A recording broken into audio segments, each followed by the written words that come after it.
기도하겠습니다. 하나님, 오늘 누가복음 8장 중반부 합니다. 오늘 말씀을 통해서 저희 진리를 깨닫게 하여 주시고 그 말씀 안에 숨겨져 있는 진리를 깨닫게 하여 주시고 그 깨달은 진리 안에서 저희가 거할 수 있도록 그렇게 허락하여 주시옵소서. 예수 그리스도 이름으로 기도드렸습니다. 아멘.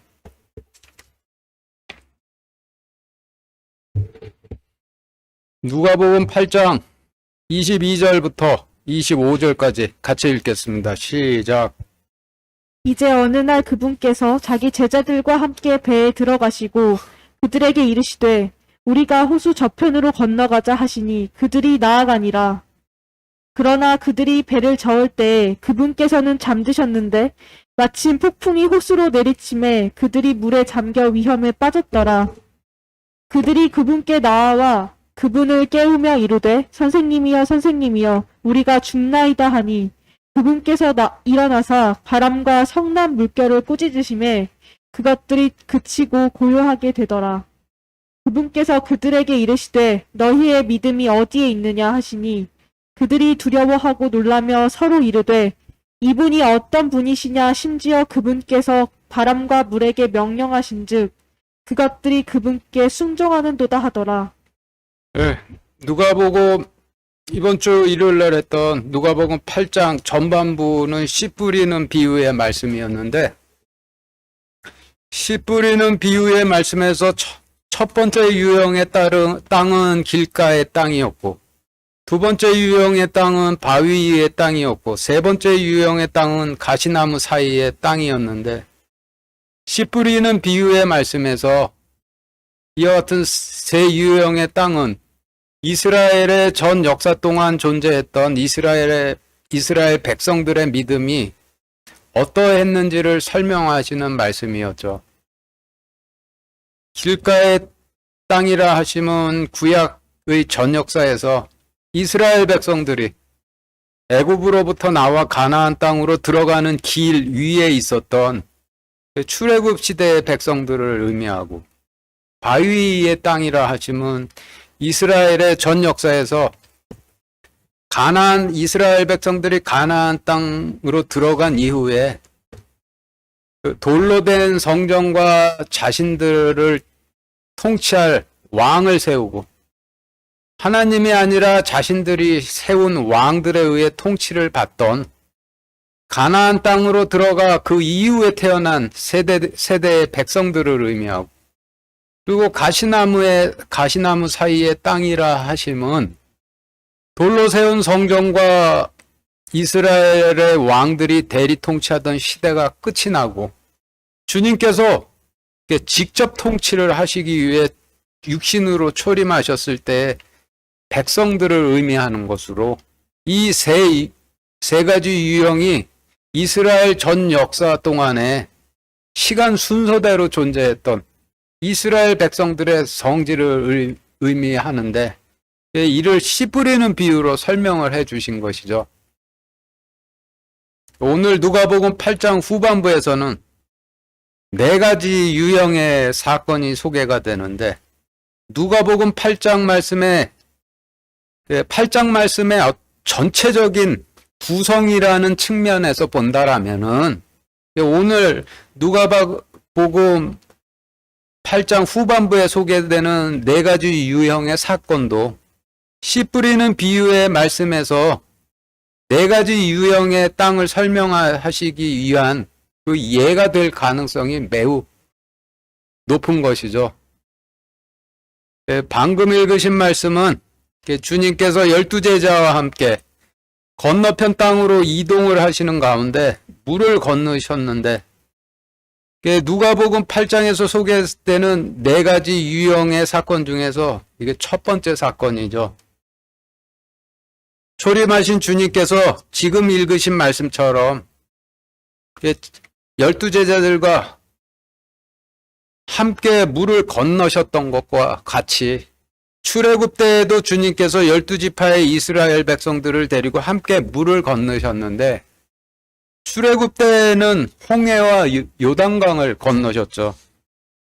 마가복음 8장 24절 앞부분과 출애굽기 14장 10절 이어서 같이 읽겠습니다. 시작.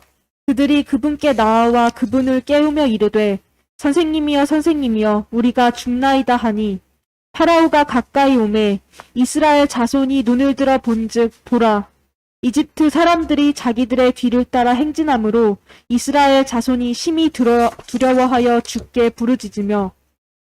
먼저 읽으신 말씀은 초림 때 열두 제자들이 주님과 함께 물을 건널 때 그 열두 제자들이 두려워하면서 한 말이고, 뒤에 읽으신 말씀은 출애굽 때 열두 지파의 이스라엘 백성들이 역시 주님과 함께 물을 건널 때 그 열두 지파의 이스라엘 백성들이 두려움에 떨면서 한 말인데, 양쪽 다 열두 제자들이나 열두 지파의 이스라엘 백성들이나 물을 건너는데 위험이 닥치니 똑같이 우리가 전부 죽게 되었다고 부르짖었다라는 말씀이죠. 이어서 마가복음 8장 24절 뒷부분과 25절, 출애굽기 15장 10절 이어서 같이 읽겠습니다. 시작. 그분께서 일어나사 바람과 성난 물결을 꾸짖으심에 그것들이 그치고 고요하게 되더라. 그분께서 그들에게 이르시되 너희의 믿음이 어디에 있느냐 하시니 그들이 두려워하고 놀라며 서로 이르되 이분이 어떤 분이시냐. 심지어 그분께서 바람과 물에게 명령하신즉 그것들이 그분께 순종하는도다 하더라. 주께서 주의 바람으로 바람을 일으키심에 바다가 그들을 덮으니 그들이 강력한 물들 속에 납같이 가라앉았나이다. 먼저 읽으신 말씀은 초림 때 열두 제자들이 주님과 함께 물을 건너는 동안에 위험이 덮쳤는데, 열두 제자들이 자신들과 함께 계신 분께서 전지전능자이심을 알아보지를 못해 극도의 불안과 두려움으로 떨었는데, 열두 제자들과 함께 계셨던 분이 선생님이 아니시라 전지전능자이셔서 그들이 구해주십사 하니 주님께서 바람과 물에게 명령하셔서 열두 제자들이 안전하게 물을 건넜다라는 말씀이 되는 거죠. 그리고 뒤에 읽으신 출애굽기 말씀은 출애굽 때 열두 지파의 이스라엘 백성들이 주님과 함께 홍해 물을 건너는 동안 애국 군대에게 쫓기는 위험이 덮쳤는데, 출애굽 때 열두 지파의 이스라엘 백성들도 전지전능자께서 자신들과 함께 계시는데 그분이 눈에 보이시지를 않고 오로지 모세만 보이니 그들도 극도의 불안과 두려움 가운데 떨었는데, 주님께서 바람과 물에게 명령을 하신즉 추격하던 애굽인들을 물이 덮쳐서 열두 지파의 이스라엘 백성들도 역시 안전하게 물을 건넜다라는 말씀이 되는 거죠. 초림 때 열두 제자들과 함께 물을 건넌 사건과 출애굽 때 열두 지파의 이스라엘 백성들과 홍해를 건넌 사건이 동일한 원리로 벌어졌던 것인데, 하나님께는 우연이라는 것이 존재치를 않으니 하나님께서 출애굽 당시에 있었던 사건을 초림하셔서 의도적으로 열두 제자들을 통해 재현을 하신 거라고 봐야 되는 것이죠. 그리고 이와 같이 의도적으로 출애굽 때 사건을 초림하셔서 재현을 하셨음에도 불구하고 후대의 말씀을 읽는 인간들이 혹시라도 그것이 그렇다는 것을 깨닫지를 못할까봐 초림 때 위험에 처했던 열두 제자들과 출애굽 때 위험에 처했던 열두 지파의 이스라엘 백성들이 똑같은 말로 대연하도록 하셔서 열두 제자들과 함께 강을 건너신 사건이 출애굽 때 열두 지파의 이스라엘 백성들과 함께 홍해와 요단강을 건넌 사건으로 연결지어 같은 성질의 사건이 일어나고 있는 것으로 보도록 대연으로 묶어 놓으신 것이죠. 그래서 지금까지의 설명을 통해 볼 때 초림하신 주님께서 열두 제자들과 함께 강을 건너신 사건은 이스라엘 백성들이 출애굽하여 가나안 땅으로 들어가는 길 위에 있었던 때를 상징하는 것이고, 이는 씨 뿌리는 비유의 말씀에서 길가의 땅을 설명하시는 예가 되는 것인데, 초림하신 주님께서 12제자들과 함께 강을 건너신 사건을 통해 씨 뿌리는 비유에서 길가의 땅이 약속을 성취하러 가는 길 위에서 전지전능자가 옆에서 전부 컨트롤하고 계시는데도 불구하고 전지전능자가 자신들의 눈에 안 보이시니 이 옆에 계시는데도 옆에 계시다고 믿지를 못해. 위험이 덮치면 놀라고 극도로 두려워 떠는 그 백성들의 믿음의 성질을 길가의 땅이라고 그게 씨 뿌리는 비유의 말씀을 통해서 설명을 하신 것이고, 놀랍고 불안하고 극도로 두렵고 하면은 원래 있던 애굽으로 되돌아가겠다고 하게 되는 것이죠.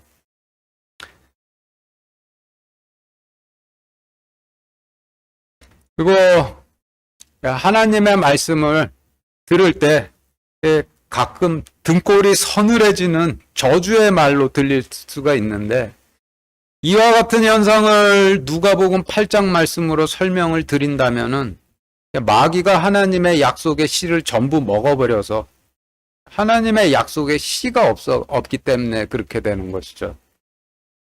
성경에는 제정신으로 들으면은 등골이 서늘해지는 하나님의 의에 관한 말씀도 있지만은 반대로 하나님의 약속에 관한 말씀도 있어서 성경 말씀을 전하면은 하나님의 의도 전하게 되고 하나님의 약속도 전하게 되는 것인데, 그런데 하나님의 약속의 씨가 없는 사람이 하나님의 말씀을 들으면은 오로지 하나님의 의에 관한 말씀만 들리게 되니 등골이 서늘해지는 섬뜩한 저주로만 들리게 되지만은 하나님의 약속을 붙들고 있으면은 두렵기는 하되 내가 안전하다라는 거는 확실히 알게 되는 것이죠. 26절부터 34절까지 같이 읽겠습니다. 시작. 그들이 갈릴리 맞은편의 가다라 사람들의 지방에 도착하니라. 그분께서 무트로 나가실 때에 어떤 남자가 그 도시에서 나와 그분을 만났는데, 그는 오랫동안 마귀들에 들려 옷도 입지 아니하고 집에 거하지도 아니하며 무덤들 안에 거하더라. 그가 예수님을 보고 부르짖으며 그분 앞에 엎드려 큰 소리로 이르되, 지극히 높으신 하나님의 아들 예수님이여, 내가 당신과 무슨 상관이 있나이까 간청하건대 나를 괴롭게 하지 마옵소서.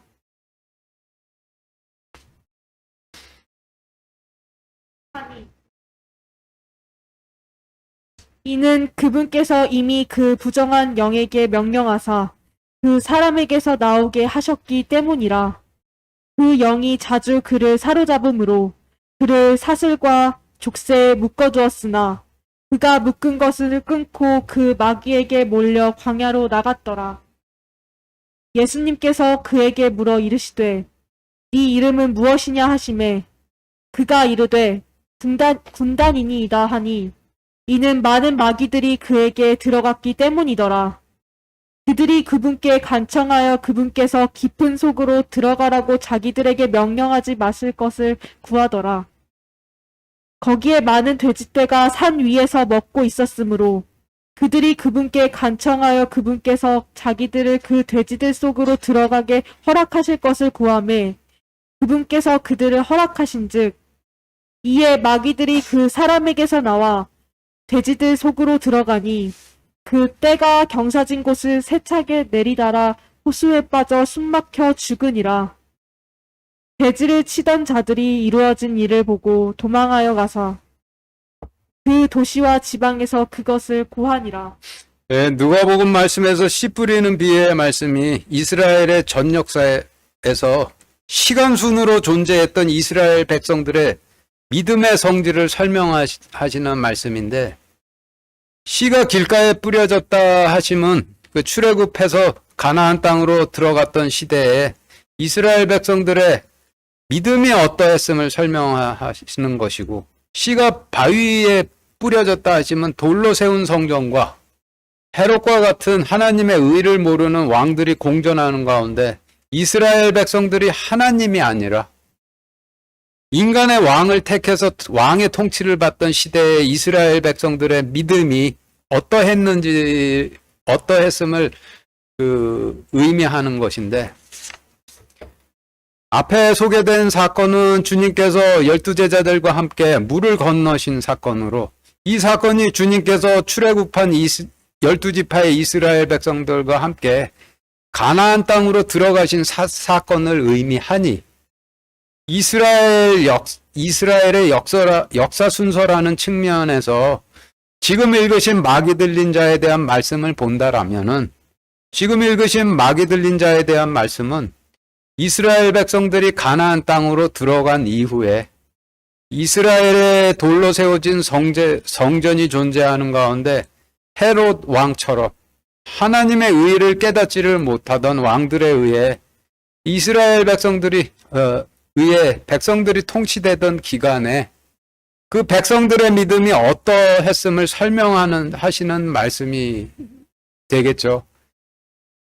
성경에서 남자는 아내인 이스라엘 백성들에게 하나님의 약속의 씨를 뿌려야 하는 왕이 되니, 헤롯처럼 하나님의 의를 깨닫지를 못해 하나님을 전혀 상관 안 하며 하나님의 백성을 통치했던 이스라엘의 왕들은 마귀 들린 자가 될 수밖에 없는 거예요. 그래서 가다라 지방의 마귀 들린 자에 관한 말씀을 시대적으로 본다라면 이스라엘 백성들이 하나님의 의를 깨닫지를 못해 하나님과 상관 안 하던 왕들에 의해 통치되던 열왕기 역대기 시대가 되는 것이고, 의미적으로 본다라면 열왕기 역대기 시대에 이스라엘 백성들을 통치하던 왕들이 마귀에 들려 있었다라고 설명을 하시는 말씀이 되는 것이고, 그리고 이 말씀을 씨 뿌리는 비유의 말씀으로 본다라면은 하나님께서 돌로 세운 성전에 씨를 뿌리신 바위의 씨가 뿌려진 때가 되는 것이죠. 26절에서 그들이 갈릴리 맞은편의 가다라 사람들의 지방에 도착하니라 라고 하셨는데, 이 말씀은 12제자들과 함께 물을 건너편 마른 땅에 도착하신 사건을 여호수아 시대에 주님께서 12지파의 이스라엘 백성들과 함께 요단강을 건너서 가나안 땅으로 들어간 것처럼 기록을 해 놓으신 것이죠. 그리고 읽는 자들이 그렇게 읽도록 하신 것인데, 시간 순서로 본다면 그 다음에 이어지는 말씀은 이스라엘 역사에서 이스라엘 백성들이 이스라엘의 왕들에 의해 통치되었던 시대가 되는 것이죠. 27절에서 그분께서 무트로 나가실 때 어떤 남자가 그 도시에서 나와 그분을 만났는데, 그는 오랫동안 마귀에 들려 옷도 입지 아니하고 집에 거하지도 아니하며 무덤들 안에 거하더라 라고 하셨는데, 성경에서 옷은 인간이 자신의 죄를 가리는 의를 의미하고, 집도 성전을 의미하고 돌무덤도 성전을 의미하는데, 집은 하나님께서 거하시는 성전을 의미하고 돌무덤은 하나님께서 거하시질 않으시는 건축물인 성전을 의미하죠. 하나님의 의를 깨달아 자신을 낮추고 하나님께 제헌물을 바치고 있으면 성전이 집이 되는 것이고, 하나님을 전혀 상관 안 하면은 그때는 성전이 돌무덤이 되는 것이죠. 그래서 27절, 그분께서 무트로 나가실 때 어떤 남자가 그 도시에서 나와 그분을 만났는데, 그는 오랫동안 마귀에 들려 옷도 입지 아니하고 집에 거하지도 아니하며 무덤들 안에 거하더라 라고 하신 말씀을 지금 드린 설명대로 정리를 해본다라면은, 이스라엘 역사에서 왕들이 통치하던 열왕기 역대기 시대에 주님께서 임하셨는데, 당시 이스라엘 백성들을 맡아 대리 통치하던 이스라엘 왕들이 하나님의 의를 깨닫고 스스로를 낮춰 피로 깨끗하게 한 성전에 거하지를 않고 하나님의 의를 깨닫지를 못하고 하나님을 전혀 상관 안 해 돌무덤이 되어버린 성전에 거했다라고 하시는 그런 의미가 되는 것이죠. 28절 다시 같이 읽겠습니다. 시작. 그가 예수님을 보고 부르짖으며 그분 앞에 엎드려 큰 소리로 이르되 지극히 높으신 하나님의 아들 예수님이여 내가 당신과 무슨 상관이 있나이까 간청하건대 나를 괴롭게 하지 마옵소서 하니. 예, 지금 읽으신 말씀에서 마귀 들린 자가 주님 앞에서 내가 당신과 무슨 상관이 있나이까 라고 하였다는 말씀인데, 지금 읽으신 말씀에서 마귀 들린 남자는 이스라엘의 역사에서 열왕기 역대기 시대에 하나님을 상관 안 하며 이스라엘 백성들을 통치했던 이스라엘의 왕들을 의미하니, 마귀 들린 자가 내가 당신과 무슨 상관이 있나이까 라고 했다는 말은 구약 시대에 하나님의 의를 깨닫지 못하고 이스라엘 백성들을 통치하는 왕들도 자신들이 하나님과 무슨 상관이 있느냐라고 하며 하나님을 전혀 상관 안 하고 살았다라고 설명을 하시는 말씀이 되는 것이죠. 그런데 열왕기 역대기 말씀 보신 분들은 아시겠지만은 당시 이스라엘 백성들을 통치하던 왕들이 하나님 전혀 두려워하지 않고 하나님 전혀 상관 안 하고들 살았죠. 마가복음 8장 28절, 욥기 35장 6절 이어서 같이 읽겠습니다. 시작. 그가 예수님을 보고 부르짖으며 그분 앞에 엎드려 큰 소리로 이르되 지극히 높으신 하나님의 아들 예수님이여 내가 당신과 무슨 상관이 있나이까 간청하건대 나를 괴롭게 하지 마옵소서 하니. 그대가 범죄한들 하나님께 무슨 영향이 있겠으며 그대의 악행이 가득한들 하나님께 무슨 상관이 있겠으며. 예. 먼저 읽으신 말씀 초림 때 가다라 지방에 마귀 들려 있던 자가 한 말이고, 뒤에 읽으신 말씀은 욥기 말씀인데, 마가복음 말씀이건 욥기 말씀이건 양쪽 다 자신들이 무엇을 하건 하나님과 무슨 상관이 있나이까, 하나님과 상관이 없나이다 라고 하는 말로 마귀 들린 자가 자와 욥이 같은 말로 대언을 하고 있는 것이죠. 마귀 들린 자와 욥이 같은 말로 대언을 하게 하심으로써 서로 간에 연결을 지어 놓으신 것인데, 연결 지어 놓으신 이유는 마귀 들린 자와 욥이 같은 사람을 상징하고 있다라는 것을 알려주시기 위함이 되는 것이죠. 그래서 욥기의 욥은 열왕기 역대기 시대에 마귀 들려 있었던 이스라엘 왕들을 상징하는 인물이 되는 것이죠. 29절 다시 같이 읽겠습니다. 시작. 이는 그분께서 이미 그 부정한 영에게 명령하사 그 사람에게서 나오게 하셨기 때문이라. 그 영이 자주 그를 사로잡음으로 그를 사슬과 족쇄에 묶어두었으나 그가 묶은 것을 끊고 그 마귀에게 몰려 광야로 나갔더라. 마귀 들린 자는 열왕기 역대기 시대에 존재했던 이스라엘의 왕들을 의미하니, 지금 읽으신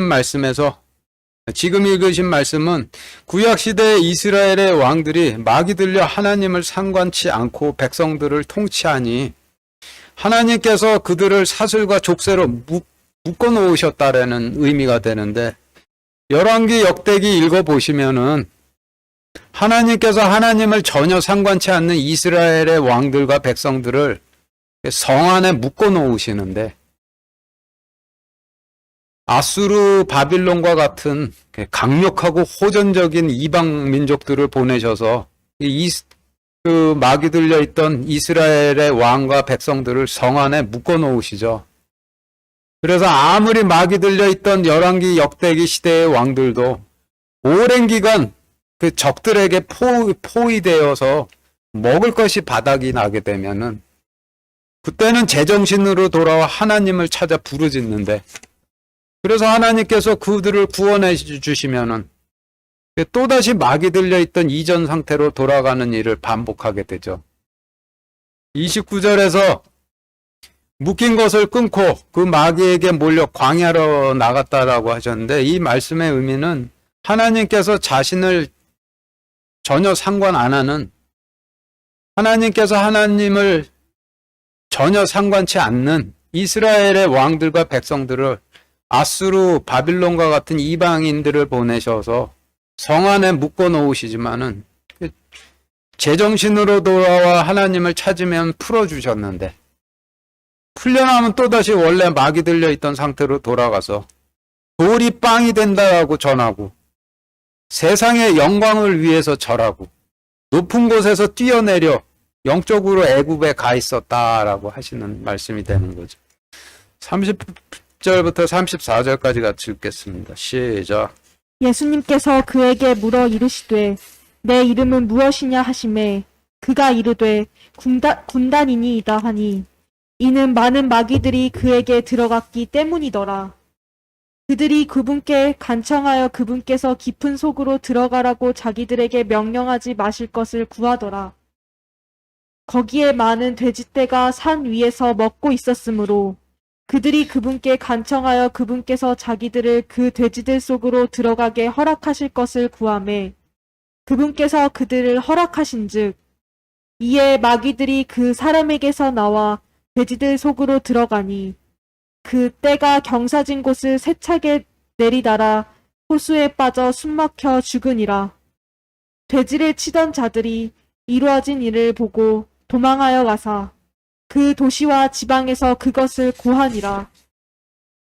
가다라 지방에 막이 들린 자는 열왕기 역대기 시대에 하나님을 상관치 않고 백성을 통치하던 이스라엘의 왕들을 의미하고, 군단인이라는 이름의 마귀는 그 왕들에게 임해 있던 사탄을 의미하고, 돼지떼가 있는 산이라 하심은 사탄이 하나님의 아들이라면 이 높은 곳에서 뛰어내리라 했던 말에서의 높은 곳을 의미하니, 산이라 하시면 율법과 하나님의 약속이 동시에 존재하던 높은 곳이었던 가나안 땅이 되는 것이고, 산에서 먹고 있던 돼지라 하시면 열왕기 역대기 시대에 하나님께서 거하시는 높은 곳인 가나안 땅에 존재했던 이스라엘 백성들이 될 수밖에 없죠. 여호수아 때나 다윗 왕 때의 이스라엘 백성들은 하나님의 의인, 율법과 하나님의 약속이 동시에 존재하는 높은 곳인 가나안 땅에 거하는 양들이었는데, 그런 이스라엘 백성들이 열왕기 역대기 말씀 읽어보면 점을 치고 산당을 만들고 작은 숲을 만들고 바알의 형상을 세워 바알을 숭배하고 동성연애를 하는 백성들로 변해 있죠. 여호수아나 다윗 왕 때의 이스라엘 백성들이 양떼라고 한다라면은 점을 치고 산당을 만들고 작은 숲을 만들고 바알의 형상을 세우고 바알에게 경배하고 동성연애를 하던 열왕기 역대기 시대의 이스라엘 백성들은 돼지떼가 될 수밖에 없는 것이죠.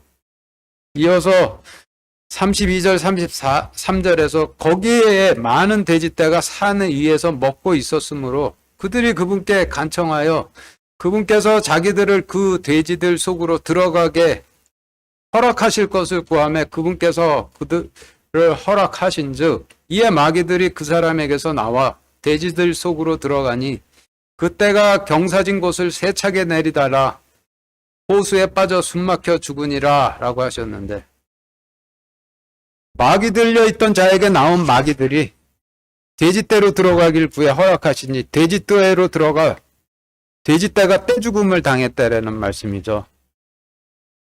막이 들린 자는 이스라엘의 왕들을 의미하고, 높은 곳인 산 위에 있던 돼지들은 열왕기 역대기 시대에 산당을 만들고 작은 숲을 만들고 바알의 형상을 세우고 바알에게 경배하고 동성연애를 하던 이스라엘 백성들을 의미하고, 마귀가 돼지떼에 들어갔다라는 뜻은 마귀와 이스라엘 백성들이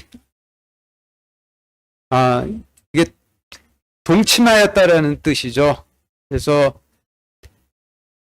돼지떼가 달려 떼죽음을 당했다 하시면 이스라엘 백성들이 높은 곳인 성전에서 전부 뛰어내려서 떼죽음을 당했다라는 뜻이 되는데, 왕들에게 통치를 받던 열왕기 역대기 시대의 이스라엘 백성들이 산당을 만들고 작은 숲을 만들고 바알의 형상을 세우고 바알에게 경배하고 동성연애를 하니 하나님께서 엘리야, 엘리사, 이사야, 예레미야 같은 대언자들을 보내셔서 돌아오라고 부르셨는데 하나님을 전혀 상관 안 하다가 아수르의 살마네셀 왕과 바빌론의 느부갓네살 왕의 불과 칼에 의해서 떼죽음을 당하고 전부 멸망을 하게 되죠. 그래서 32절,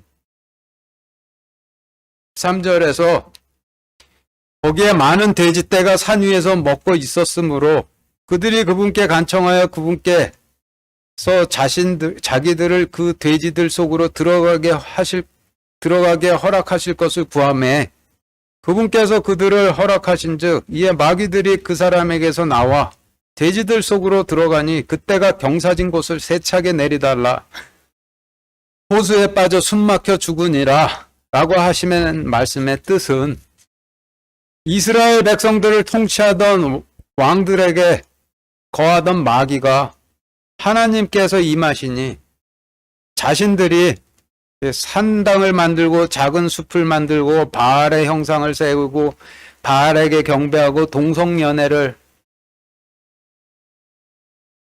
하던 이스라엘 백성들에게 들어가길 구해서 하나님께서 허락을 하시니 그 마귀가 그들에게 들어가서 결국 그들이 아수르의 살마네셀과 바빌론의 느부갓네살에 의해 떼죽음을 당하고 그 멸망을 했다라는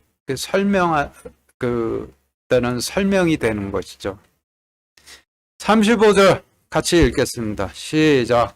그때 그들이 이루어진 일을 보러 와서 예수님께 이르러 몸속에서 마귀들이 나간 그 사람이 다른 정신으로 옷을 입고 예수님의 발 앞에 앉은 것을 보고는 두려워하더라. 예, 북이스라엘의 백성들은 아수르의 살마네셀에 의해서 떼죽음을 당해 완전히 사라지고 남유다 왕국의 백성들은 바빌론의 느부갓네살에 의해 떼죽음을 당했으나 그중 다니엘과 같은 왕족들과 귀족들은 포로로 잡혀갔는데 가다라 지방에 마귀 들려있던 자로부터 마귀가 나가자 그가 바른 정신으로 옷 입고 예수님 발 앞에 앉으니 주변 사람들이 그를 보고 두려워하였듯이 구약시대에 마귀 들려있던 왕족들에게서 또 마귀가 나가자 바빌론으로 끌려간 왕족들 중에서 다니엘이 바른 정신으로 하나님의 의를 입고 하나님 발의 앞에 앉으니 느부갓네살을 포함한 바빌론의 왕들이 마귀가 떠나고 바른 정신으로 옷 입고 주님 발 앞에 앉은 다니엘을 보고 두려워하죠. 그래서 35절에서 마귀가 나가 바른 정신으로 옷 입고 주님 발 앞에 앉은 자는 다니엘과 같은 이스라엘의 그 왕족 통치자였던 왕족들을 의미하는 것이 되는 거죠. 36절, 37절 같이 읽겠습니다. 시작. 그것을 본 자들도 마귀들에게 사로잡혔던 자가 어떤 방법으로 고침을 받았는지 그들에게 말하더라. 이에 가다라 사람들의 지방 주변에 온 무리가 큰 두려움에 사로잡혔으므로 그분께 간청하여 자기들에게서 떠나실 것을 구하더라. 그분께서 배에 들어가 다시 돌아가시는데 예, 36절, 37절 말씀은 지방 주변에 온 무리가 주님께서 행하신 일을 보고 큰 두려움에 사로잡혀 주님께서 자기들에게서 떠나실 것을 구해 주님께서 떠나셨다라는 말씀인데 이 말씀과 같이 마귀가 나간 이스라엘의 왕족들이 바빌론으로 끌려가 바른 정신으로 옷 입고 주님 발 앞에 앉으니 그 고레스 왕은 이스라엘을 포로로 잡고 있었던 고레스 왕이 하나님으로 인해 큰 두려움에 사로잡혀서 이스라엘 백성들을 가나안 땅으로 아예 돌려보내죠. 36절, 37절 말씀은 고레스 왕이 이스라엘 백성들을 가나안 땅으로 돌려보내준 이유가 주님으로 인해서 큰 두려움에 사로잡혀 주님께서 자신들을 떠나시길 바래 이스라엘 백성들을 가나안 땅으로 돌려보냈더라고 그렇게 설명을 하시는 말씀이 되는 것이죠. 38절, 39절 같이 읽겠습니다. 시작. 이제 몸속에서 마귀들이 나간 그 사람이 그분께 간청하여 자기가 그분과 함께 있을 것을 구하였으나 예수님께서 그를 보내시며 이르시되 내 집으로 돌아가 하나님께서 너를 위해 얼마나 큰 일들을 행하셨는지 보아라 하시매 그가 자기 길로 가서 예수님께서 자기를 위해 얼마나 큰 일들을 행하셨는지 온 도시에 두루 알리니라. 지금 읽으신 말씀에서 마귀들이 나간 사람은 다니엘을 포함한 이스라엘의 그 바빌론으로 끌려갔던 이스라엘의 왕족들을 의미하는 것인데 주님께서 계시의 말씀으로 그 포로로 끌려갔던 다니엘에게 임하셔서 그 다니엘이 오랫동안 계시의 말씀으로 임하신 주님과 함께 교제를 하면서 이를 다니엘서라는 기록으로 남겼는데 지금 읽으신 말씀을 통해 볼 때 당시 다니엘이 자신에게 임하셨던 주님께서 계속해서 자신과 함께 계셔 주실 것을 원하고 구했다라는 그런 뜻이 되는 것이죠. 그런데 주님께서 39절에서 고침을 받고 나서 주님과 함께 있기를 구하는 마귀 들려있던 자에게 내 집으로 돌아가 하나님께서 너를 위해 얼마나 큰 일을 행하셨는지를 보이라 하셔서 그가 자기 길로 가 예수님께서 자신을 위해 얼마나 큰 일을 행하셨는지 온 도시에 두루 알렸듯이 고침을 받았던 이스라엘의 그 통치자 그 왕족들이 다니엘이나 느헤미야 같은 사람들이 자신들의 집인 가나안 땅으로 돌아가서 하나님께서 자신들을 위해 얼마나 큰 일을 행하셨는지 다니엘서와 느헤미야서와 같은 말씀으로 알리게 되는 것이죠. 마가복음 8장 39절 다니엘서 12장 13절 이어서 같이 읽겠습니다. 시작. 내 집으로 돌아가 하나님께서 너를 위해 얼마나 큰 일들을 행하셨는지 보아라 하시매 그가 자기 길로 가서 예수님께서 자기를 위해 얼마나 큰 일들을 행하셨는지 온 도시에 두루 알리니라. 그러나 너는 끝이 이를 때까지 내 길로 갈지니 내가 안식하다가 그날들의 끝에 내 몫으로 정한 곳에 서리라. 주님께서 마귀 들려있던 자를 고쳐주시니 고침을 받은 마귀 들려있던 자가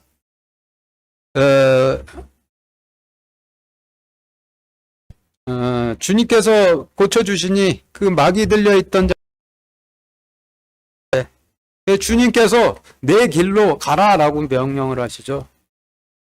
고침을 받고 계시의 말씀으로 임하신 주님과 함께 있길 바라던 다니엘에게도 내 길로 가라라고 똑같이 명령을 하셨는데 가다라 지방의 고침을 받은 마귀 들렸던 자와 다니엘이 내 길로 가라는 명령으로 묶여서 가다라 지방의 고침을 받은 마귀 들려있던 자가 다니엘과 같은 이스라엘의 왕들이었음을 알려주시는 말씀이 되는 거죠.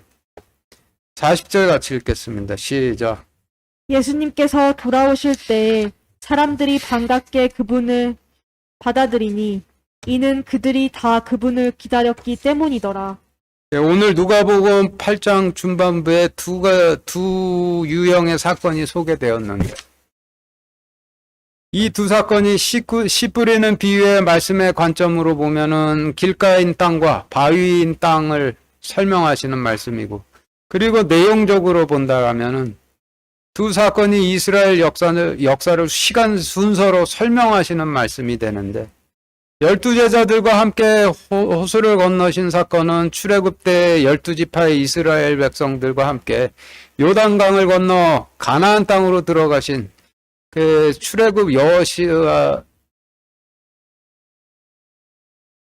시대에 있었던 일을 의미하고 가다라 지방에 마귀 들린 자를 고치신 사건은 이스라엘 백성들이 가나안 땅으로 들어간 이후에 헤로드 왕처럼 하나님을 상관 안 하고 그 이스라엘 백성들을 맡아 통치하던 그게 왕정 시대인 그 사무엘 열왕기 역대기의 시대에 있었던 사건들을 의미하고, 산 위에 있던 돼지떼가 내리달려 물에 빠져 떼죽음을 당한 사건은 바알의 형상을 세우고 바알을 숭배하면서 동성연애를 하던 이스라엘 백성들이 결국 완전히 멸망한 사건을 의미하는 것이고, 마귀 들린 자가 고침을 받고 제정신으로 옷 입고 주님의 발 앞에 앉으니 주변 사람들이 두려워했던 일은 이스라엘이 멸망하고 바빌론으로 끌려간 이후에 다니엘과 같은 자들이 고침을 받고 제정신으로 옷 입고 주님 발 앞에 앉으니 바빌론의 느부갓네살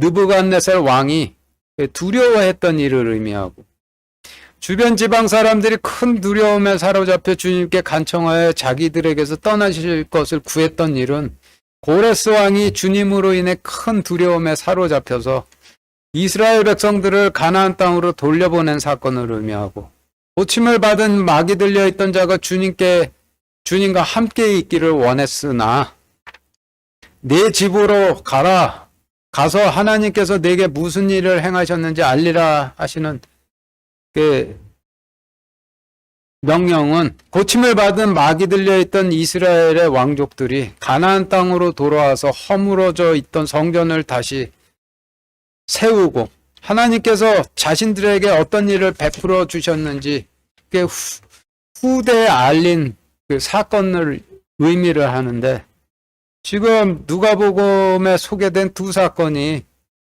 구약 시대에 있었던 그 일들을 전부 다 하나님의 관점으로 설명을 해주시는 그 말씀이 되는 것이죠. 이스라엘의 역사에서 이스라엘이 바빌론으로부터 가나안 땅으로 돌아와 허물어졌던 성전을 세우고, 그리고 후대에게 하나님께서 어떤 일을 자신들에게 베푸셨는지를 알리는 가운데 주님께서 그 후에 초림을 하게 되셨는데, 이를 40절에서 예수님께서 돌아오실 때 사람들이 반갑게 그분을 받아들이니 이는 그들이 다 그분을 기다렸기 때문이더라 라고 이렇게 기록을 해 놓으신 것이 되죠. 그래서 40절 말씀은 이스라엘이 바빌론으로부터 돌아오고 주님께서 초림을 하시니 기다리고 있던 자들은 주님을 알아보고 반갑게 영접했다는, 그 역시 구약 역사의 연장선상에서 주님의 초림을 설명하시는 말씀이 되는 것인데, 주님을 기다리다 반갑게 영접한 자들은 동방박사나 늙은 대언자 시므온이나 안나 같은 사람으로 주님을 기다리다가 알아보고 반갑게 영접한 사람들이 되는 것이죠. 그리고 오늘 말씀을 통해 보면은 주님께서 육신으로 이스라엘에 임하신 사건이 초림이 아니죠. 이스라엘에게는 초림이 아니라 재림이 되시는 거예요. 40절에서 주님께서 돌아오셨다라고 하시니 원래부터 이스라엘과 함께 계셨던 분이 돌아오신 것인데, 육신의 모습을 하고 돌아오시니 다른 분께서 오신 것으로 착각을 해서 그래서 초림이라고 하는 것이지, 이스라엘에게는 초림하신 것이 아니라 재림하신 것이죠. 이스라엘 백성들에게는 재림이 되는 것이고, 주님께서 육식 가운데 이스라엘에 임하신 것이 이스라엘 백성들에게는 재림이 되는 것이고, 이방인들에게는 초림이 되는 거죠. 아버지의 모습으로 구약시대에 초림하셨던 주님께서 이스라엘 백성들에게 주셨던 약속대로 이스라엘의 마지막 때의 약속으로 열매 맺은 백성들에게 육신의 모습으로 초림이 아니라 재림을 하셨던 것이고, 육신으로 신약 시대에 초림하셨던 주님께서 이방인들에게 약속대로 이방인들의 마지막 때의 약속으로 열매 맺은 백성들에게 이번에는 성령님으로 재림을 하시게 되시겠죠. 예. 원리로 본다라면 그렇게 되는 거예요. 마치겠습니다.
수고하겠습니다.